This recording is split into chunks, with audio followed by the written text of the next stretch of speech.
Hello दोस्तों, good morning. Myself Rahul from Lucknow. Welcome to my YouTube channel. दोस्तों, आप सब कैसे हैं? दोस्तों, अगर आप मेरे चैनल पे नए हैं तो रेड बटन दबा के चैनल सब्सक्राइब कर लीजिए, बेल आइकन दबा के नोटिफिकेशन ऑन कर लीजिए, ताकि जो भी वीडियो मैं अपडेट करूँ उसका नोटिफिकेशन आपको हर दिन मिल सके और हर दिन कुछ न कुछ आप नया सीख सकें।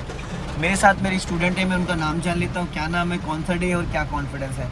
Hello, good morning. क्या नाम है आपका? कौन सा डे है आज आपको ड्राइविंग करने का? आज 6th डे है। इससे पहले आपने कौन कौन से गियर में कार चलाई? फर्स्ट गियर और सेकंड गियर। तो दोस्तों, आज मैं इनको प्रैक्टिस करा रहा हूँ कार के स्टीयरिंग के कंट्रोल को करने का, कि कार का स्टीयरिंग कितना घुमाना चाहिए, कितना, क्योंकि ये चीज़ रोड पे नहीं प्रैक्टिस कराई जा सकती, क्योंकि जो स्टीयरिंग का बहुत बड़ा रोल होता है ड्राइविंग सीखने में। 90% कार के स्टीयरिंग का रोल होता है। अगर टाइम पे हम स्टीयरिंग को टर्न कर लेते, सीधा कर लेते, तो हमें बाकी दिक्कतें नहीं आएंगी। तो अभी मैं इनको लेके आया हूँ एक ग्राउंड में, जहाँ पे 2-3 पेड़ लगे हुए हैं। उन पेड़ों के बीच में मैं इनको स्टीयरिंग की प्रैक्टिस करा रहा हूँ। बारिश भी बहुत तेज़ हो रही है, तो ऐसी कंडीशन में क्या है ना, कि जैसे हमें स्टीयरिंग का कंट्रोल आ जाए कि कितना कार का हिस्सा आगे निकलने के बाद हमें स्टीयरिंग को घुमाना चाहिए और कितनी गाड़ी का बोनट आगे निकलने के बाद स्टीयरिंग को वापस सीधा करना चाहिए। ये नए ड्राइवर के साथ हमेशा दिक्कत आती है। तो अगर आप बिगिनर हैं और आपको स्टीयरिंग पे कमांड नहीं आ रहा है, तो आप किसी भी बड़े ग्राउंड में ऐसे गाड़ी लेके जाएं और वहाँ पे आप अपने कार में इट बनाने की प्रैक्टिस करें। जैसे कि यहाँ पे मैंने 2 पेड़ों को ले रखा है। एक पेड़ तो आपका ये है और एक पेड़ और आगे है।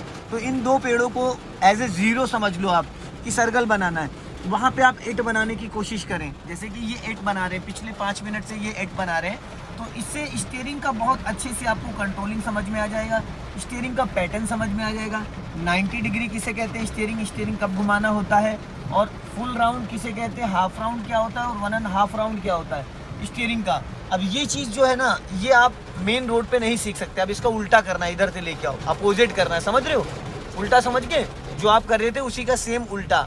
अभी आप बार बार लेफ्ट से टर्न कर रहे थे, अब आपको राइट से टर्न करना होगा। तो दोनों साइड स्टीयरिंग का अंदाज़ा मिल जाएगा बहुत अच्छे से, क्योंकि सारा गेम जो स्टीयरिंग का है।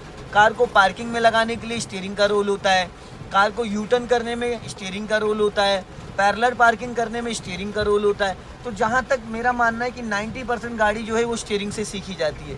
क्लच ब्रेक का कंट्रोल तो एक अलग है, पर स्टीयरिंग का बहुत बड़ा रोल है। अगर आप इस तरीके से स्टीयरिंग को कंट्रोल करना सीख जाएंगे तो आपको स्टीयरिंग का बहुत अच्छे से ज्ञान हो जाएगा, क्योंकि कार के अंदर बैठ के ना टायरों का अंदाज़ा लेना होता है। तो वो तभी हो पाएगा जब आप सही तरीके से स्टीयरिंग को समझ जाएंगे कि स्टीयरिंग को कितना घुमाना है, कितना सीधा करना है और कितनी स्पीड में स्टीयरिंग घुमाना है। अभी आप कौन से गियर में चल रहे हैं? फर्स्ट गियर की मिनिमम मैक्सिमम स्पीड क्या होती है? 20। मिनिमम 10 और मैक्सिमम 20। अगर सेकंड गियर डालना है तो 20 पे डालेंगे, फर्स्ट गियर में चलना है तो 20 माइनस चलेंगे। फर्स्ट गियर जो होता है वो मोस्टली होता है गाड़ी को मूव करने के लिए, ना कि चलाने के लिए। अभी क्या यहाँ पे काशिफ आपको एक्सीलेटर की ज़रूरत पड़ रही है? जी नहीं पड़ रही है, क्योंकि कोई भी कार, बहुत सारे लोगों के कमेंट्स आते हैं, सर आपकी गाड़ी तो बिना एक्सीलेटर चल जाती, मेरी क्यों नहीं चलती है? तो दोस्तों, मैंने इसमें कुछ एक्स्ट्रा आर्टिफिशियल कुछ नहीं करा रखा है। बट क्या है कि जब हम फर्स्ट गियर में कार को मूव करते हैं, तो नए ड्राइवर जो होते हैं वो मूव करते टाइम ही उनका कार का इंजन बुझ जाता है, क्योंकि वो क्लच को ही सही से रिलीज़ नहीं कर पाते हैं। तो उनको ये लगता है कि हमारी गाड़ी बिना एक्सीलेटर नहीं चल पाएगी।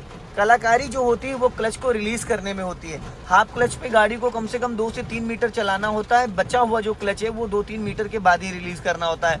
जो न्यू बिगिनर होते हैं वो सडन क्लच को, जैसे ही गाड़ी हल्की सी रहेंगी, बचा हुआ क्लच वहीं छोड़ दिया, गाड़ी 2 कदम भी नहीं बढ़ पाती, पूरा क्लच छोड़ देते, जिसकी वजह से इंजन ही बुझ जाता है। तो जब हम क्लच को फर्स्ट गियर में हाफ क्लच पे रिलीज़ करके गाड़ी थोड़ी आगे बढ़ जाती है, उसके बाद अगर हम पूरा क्लच छोड़ देते हैं तो हमें एक्सीलेटर की ज़रूरत नहीं है। विदाउट क्लच पे गाड़ी हमारी मूव करती रहती है। जैसे अभी काशिफ इसको पिछले 15 मिनट से चला रहा है और एक्सीलेटर पे इसका पैर नहीं है। कार में एसी भी ऑन है और कार फर्स्ट गियर में चल रही है और सीधा सीधा चलाना बहुत आसान होता है। लेकिन जहाँ बात आती है टर्निंग की, तो जब हम स्टीयरिंग को टर्न करते हैं वो भी 90 डिग्री से, तो वहाँ पे हमारे टायर मुड़ जाते हैं। तो वहाँ पे स्टीयरिंग, जब टायर मुड़ जाते हैं तो स्टीयरिंग, हल्का सा इंजन को ताकत की ज़रूरत होती है, और ऐसी कंडीशन में तो गाड़ी और बंद हो जाती है। बट यहाँ पे एक बार भी गाड़ी का इंजन बंद हुआ? जी नहीं हुआ ना। तो इसका मतलब क्या है? सीखने वाले लोगों को एक्सीलेटर पे पैर रख के गाड़ी सीखना चाहिए या क्लच और ब्रेक पे? क्लच और ब्रेक। क्योंकि एक्सीलेटर का तो कोई रोल ही नहीं है ना।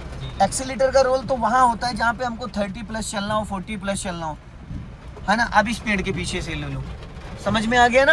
ऐसे? हाँ, इस राउंड सर्कल बनाना, सर्कल। हाँ, अब इसके पीछे से लेफ्ट टर्न करो, समझ में आ गया? तो इससे बहुत कुछ सीखने को मिलता है। भाई फर्स्ट डे आपने ट्रैफिक में गाड़ी निकालना स्टार्ट कर दिया, आपको स्टीयरिंग का ही आइडिया नहीं है कि भाई मेरी गाड़ी कहाँ जा रही है, मेरे पहिया कहाँ जा रहे हैं, तो कैसे चला पाओगे।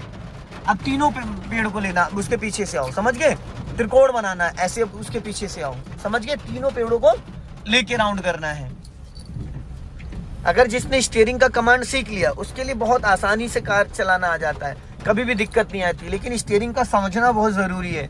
अब ये प्रैक्टिस जो मैं आपको यहाँ करा रहा हूँ, ये वहाँ नहीं करा सकता था। सीधा जाओ, सीधा सीधा सीधा सीधा, मैं बताऊँगा क्या करना। सीधी करो गाड़ी, हाँ, अब यहाँ से लेफ्ट लेना है, बस अपने लेफ्ट का हमेशा ध्यान रखना। अगर ज़्यादा लेफ्ट सटाओगे, एक तो यहाँ पे कच्ची मिट्टी, तो टायर दब रहा है, मिट्टी है ना, तो टर्न रहने दो पूरी फुल। अब उस पेड़ के पीछे से आना है, हाँ, अब सीधी करो, थोड़ा दूरी बना के, ताकि आपका राइट साइड वाला हिस्सा टकराए ना। अब राइट टर्न करो, हाँ बस फुल।